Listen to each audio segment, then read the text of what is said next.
Between the Asiatic and American continents, more than 10,000 islands, large and small, rise above the surface of the Pacific Ocean. Many of the islands are the shells of once active volcanoes, which have lain dormant for centuries. Near the equator, many of the dots in the expanse of blue Pacific are atolls, chains of tiny coral islands strung in a ring around a central lagoon.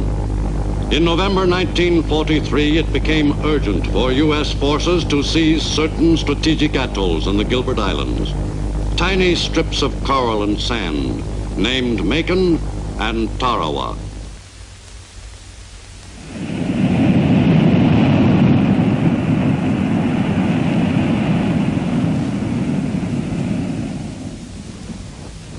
The Japanese brought to the war in the Pacific their first-hand experience in combat gained on the Asiatic continent in the 1930s, in Manchuria and China.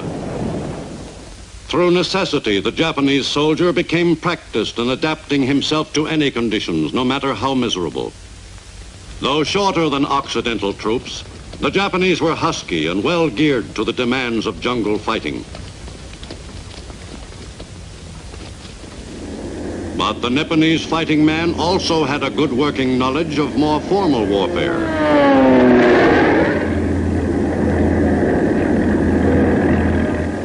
Early in World War II, the Japanese had gained the reputation of being fanatical fighting men. It was a well-earned reputation.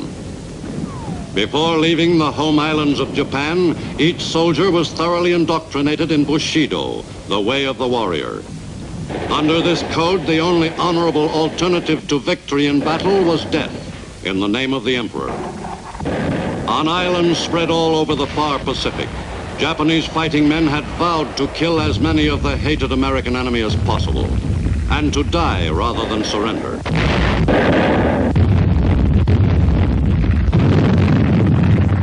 This fanatical will to die on the part of the individual Japanese fighting man was to make of the Pacific War a series of bloody engagements, stretching across thousands of miles of ocean to the shores of Japan itself. Some 9 million Japanese fighting men were dedicated to dying for their emperor and in honor of their ancestors. During World War II in the Pacific, many were to have that opportunity. At Quebec in August 1943, the state of the war was assessed by the Allies, and some basic agreements for the further prosecution of the war were reached. With relation to the war against Japan, Allied leaders concluded that it must be stepped up, and that it was advisable to begin at once a new avenue of attack through the Central Pacific. That important decision was to hasten the end of the war with Japan. In the Central Pacific, the Gilbert Islands were the first objective.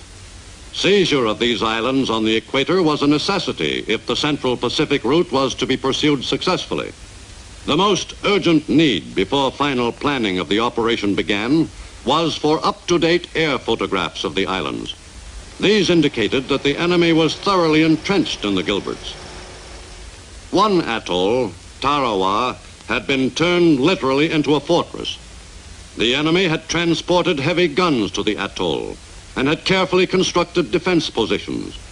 Navy photo reconnaissance officers realized at once that this would be no routine operation. Tarawa looked like a ring of steel. The next step in preparing for the invasion was to soften up the targets in the Gilberts as well as neighboring islands with airstrips in the Marshalls.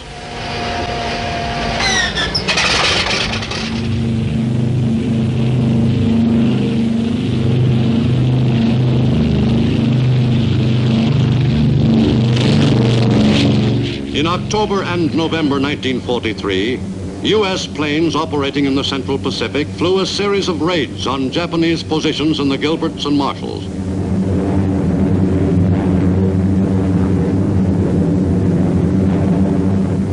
The crews were well prepared for opposition.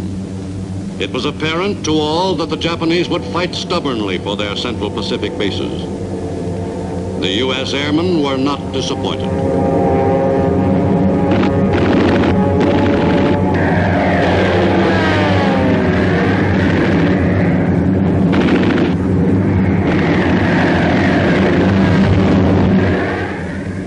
principal targets in the Marshalls were the airfields, from which the Japanese planes operated, bases which were indispensable to the enemy's defense of the Central Pacific area.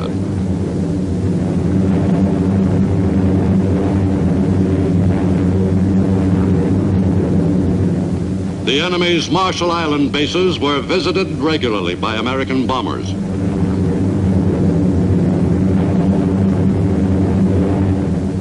From November 14th to November 21st, American Air Force bombers flew 13 missions to the Gilberts and Marshalls. In late November 1943, Cairo was the setting for a major conference of Allied government leaders.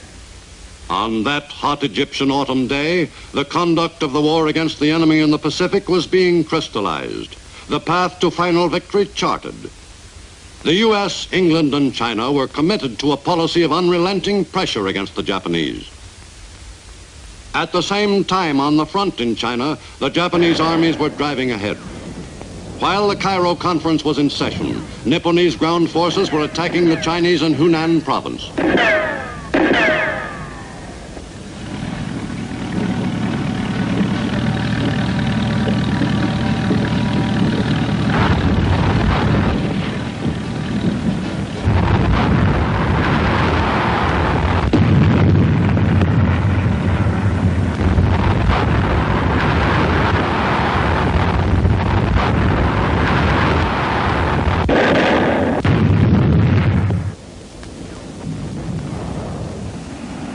In those same late November days in Russia, the Red Army was picking up momentum in its drive to roll back the Nazi advance.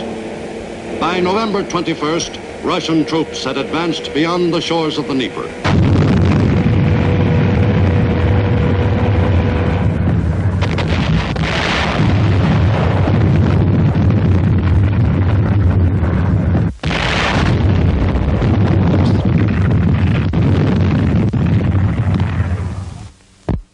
At the same moment, halfway around the globe, two American task forces from Hawaii and New Zealand were converging on the Gilbert Islands, a key position in the Japanese ring of outer defenses. The trip to the target was made in radio silence to lessen the chances of an attack by enemy planes or subs.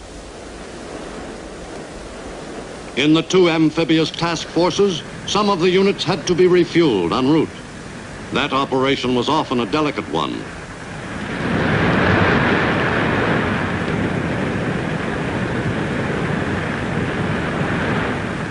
When a fighting ship needed fuel, the job had to be done, and promptly, regardless of what the weather was like.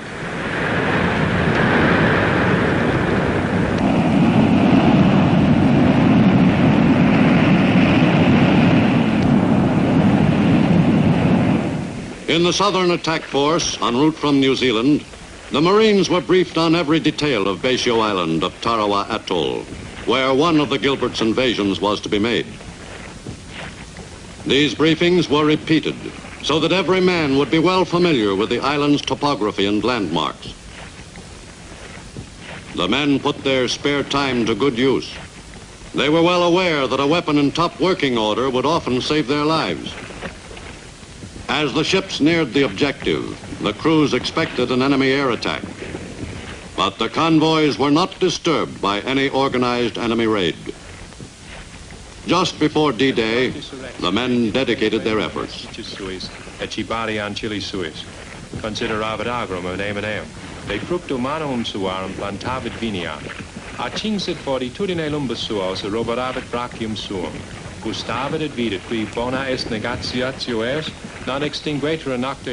Soon after dawn on November 21st, 1943, the assault on the atolls began. At Makin, the bombardment by ships and carrier-based planes continued for almost 5 hours.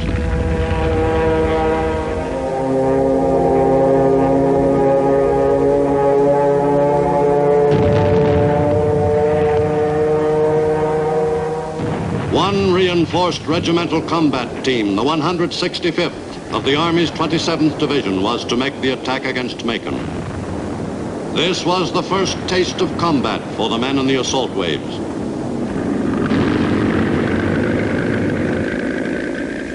After the aerial bombing and strafing of the target and the supporting naval bombardment, the actual seizing of the objective was finally, as always, the job of the men with the rifles.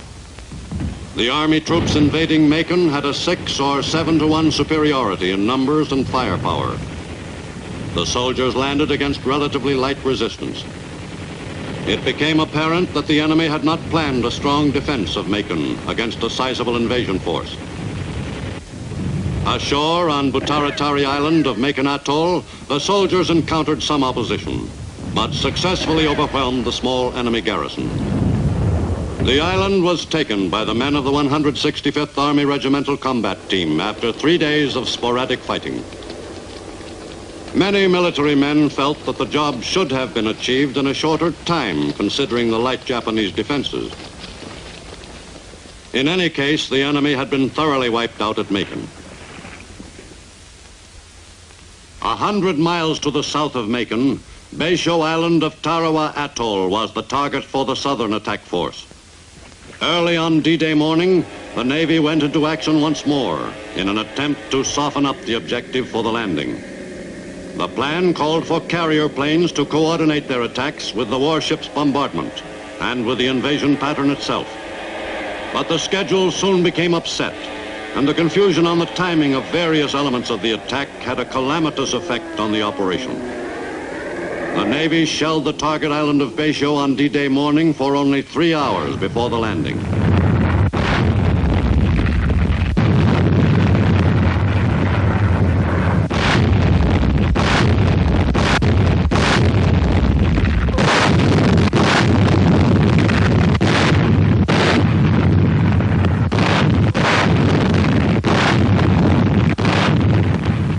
The bombardment was heavy while it lasted, yet no one knew for certain, of course, what damage was being done to the enemy's defenses.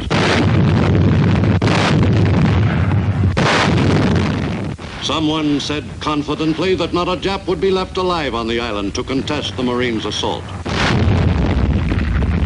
Before dawn, the invasion vehicles started for the line of departure. The naval bombardment continued at intervals almost to each hour. The first waves of Marines, luckily, were in amphibian tractors. Succeeding waves were in landing boats. At the fringing reef, fate and the tides were against the Marines and the boats. The tide was lower than expected, and the boats were not able to clear the reef. Thus, a great percentage of the assault force was stuck 500 yards from the beach. Fortunately, the amphibian tractors, which carried the first assault waves, climbed right over the reef and continued into the beach. But on that eventful D-Day at Tarawa, the landing force had only about 100 amp tracks. These invaluable tracked vehicles made many trips from the reef to the shore before being knocked out by enemy fire. As each hour neared, carrier planes strafed enemy positions.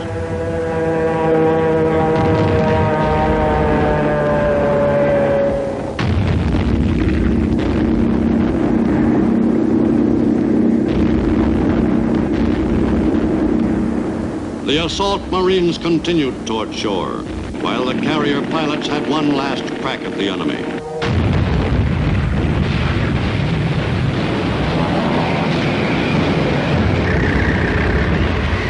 At 9:10, the Marines of the 2nd Division landed on the enemy's fortress. The fight for a foothold on the tiny beach of Tarawa was tougher than anything the Marines had ever faced. Casualties were very heavy. This was the first Pacific invasion which was vigorously opposed on the beach. During those first bitter hours, it grew readily apparent that the fight for Tarawa was to be a battle of epic proportions. Of the hundreds of Marines who had been forced to wade in to shore from the reef, many were cut down by the enemy's fire. But none had hesitated. Those who died were killed moving forward against the enemy. With the Marines at Tarawa, Time and Life correspondent Robert Sherrod was with the assault forces throughout the battle. We got ashore all right. At least a lot of us did. But that was only the start.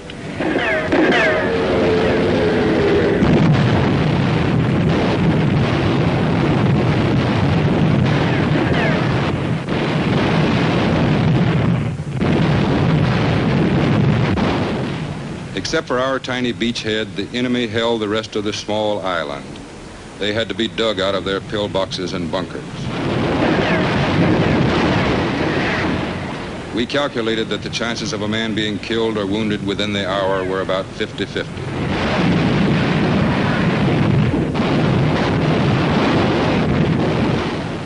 The enemy's defenses were incredible. Great coconut log bunkers.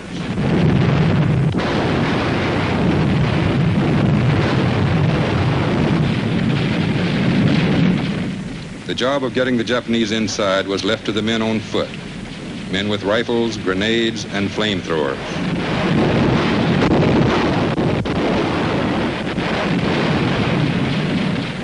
We lost most of our flamethrowers trying to get ashore, but the ones we had left worked overtime.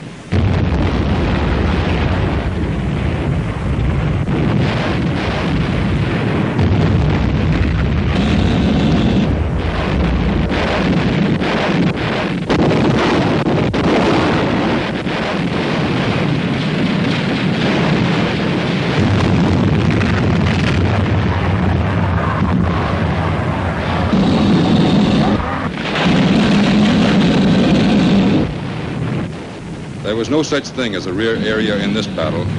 The enemy was always only a few yards away.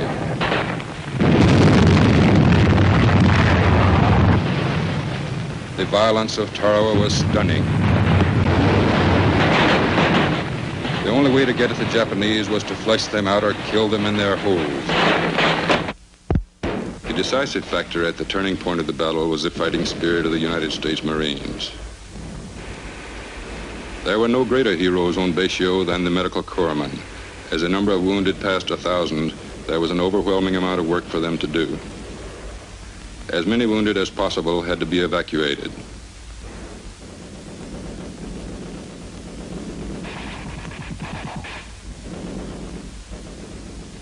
The final count was 2,101 Americans wounded in action.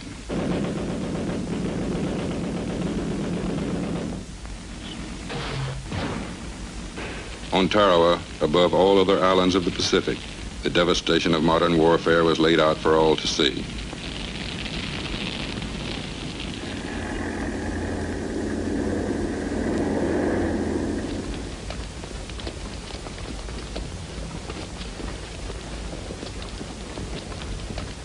There was some mopping up to do, as always after a battle. There were still caves to blow up or close up. Still some die-hard Japanese snipers to be routed out of their holes. On Tarawa, we encountered the fanaticism that we had come to expect of the enemy.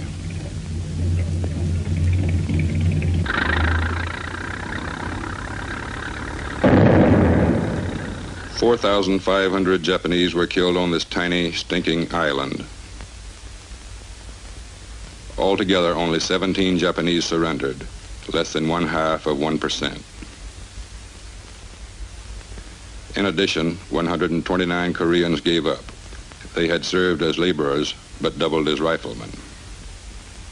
The enemy soldiers always seemed surprised when they found that we didn't kill prisoners. Judging by the nature of the enemies we had seen them in action, the road to Tokyo, still some 4,000 miles long, would be a rough one. For every prisoner taken on Baisio, we would find hundreds of thousands of fanatical Japanese between Tarawa and Tokyo who were ready to fight to the death. The battle on this sandy square mile was the toughest single fight in the 167-year history of the Marine Corps. Whatever lay ahead, the lessons learned at Tarawa would prove invaluable in future operations against other islands closer to Japan. On November 24th, at 1:30 in the afternoon, only 76 hours after the first wave stormed the beach, the island was declared secure. The stars and stripes flew proudly over the island, which the Japanese had turned into a carefully constructed fortress. Nearby, there was a second flag raising. The Union Jack, flying from another coconut palm, proclaimed the return to British rule of Tarawa, the capital of the British Crown colony of the Gilbert and Ellice Islands.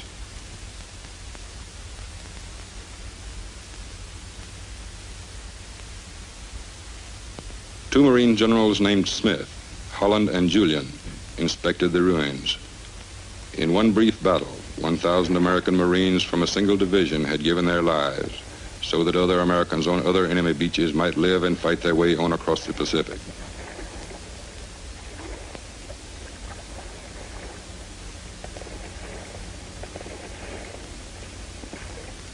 What I saw on Bayshore was, I am sure, one of the greatest works of devastation wrought by man. The enemy had boasted that he could hold this island against the onslaught of 1,000,000 men. But he hadn't reckoned with the fighting spirit of the United States Navy and Marine Corps.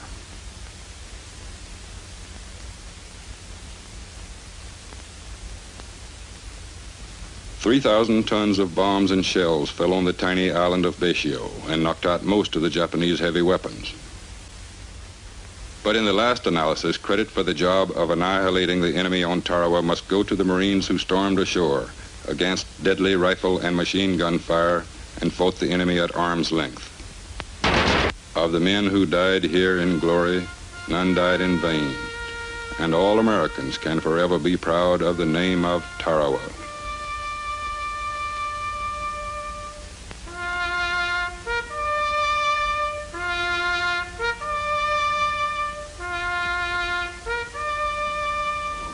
The objective had been seized, and the most important single part of that objective was the airstrip, from which the attack against the enemy could be carried forward more effectively. Before the last Japanese snipers were killed, the CBs were hard at work repairing the strip.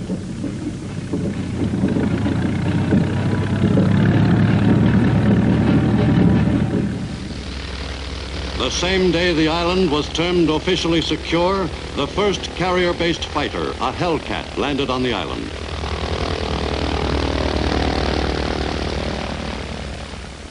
The assault Marines welcomed the first Navy pilot to the airstrip, now under new management. On November 25th, only 4 days after D-Day, the Marines began to leave the island. They had fought through 76 hours of the bloodiest battle the Marine Corps had ever experienced.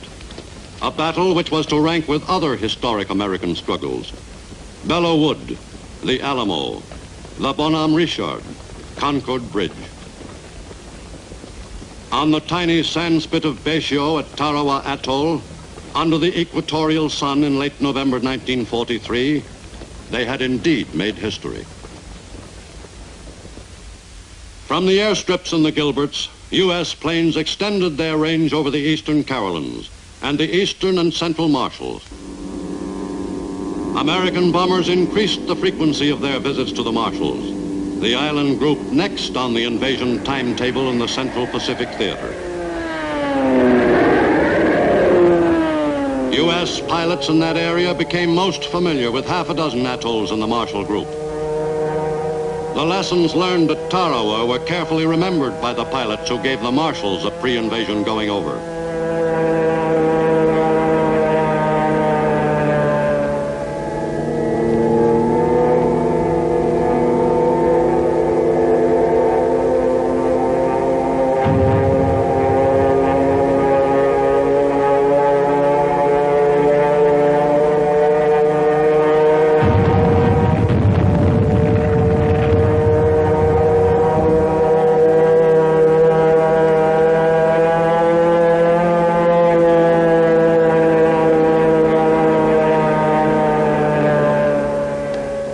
Lessons learned at Tarawa and the Gilberts were to save the lives of thousands of Americans as U.S. forces pressed the attack on the road to Tokyo and final victory.